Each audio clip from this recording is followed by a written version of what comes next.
Robert James Fischer was born in Chicago, Illinois on March 4th, 1943. Although he was raised in Brooklyn, New York by his single Polish mother, Regina Wender Fischer. At the age of 6, Fischer became a fan of chess, unknowingly starting his campaign to be a grandmaster. At the age of 14, he became the U.S. Championship of Chess with an 11-11 victory, which has never happened before until he came along. The following year, he was declared a grandmaster. Despite his endless knowledge of chess, all the other aspects of his education was average or below due to the decision of him quitting high school at the age of 16 to pursue and becoming the best chess player in the world. He was indeed brilliant, but all geniuses become insane with an overwhelming amount of information.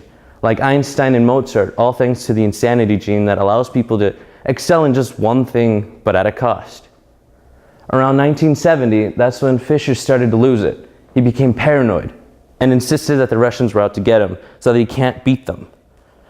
His paranoia led to his anti-Semitic comments and him acting strangely abnormal. He began walking around with paper bags on his head in order to disguise himself in public.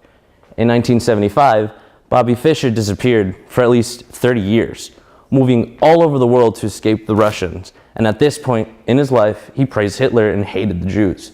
He convinced himself that they were after him too, only to appear randomly saying nothing but hateful words about everything. He truly let himself go.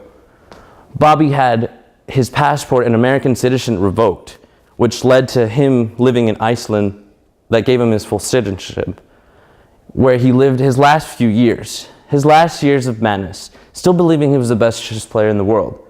Robert James Fischer died on January 17, 2008. It was his end game that was in his life that became sloppy. Checkmate.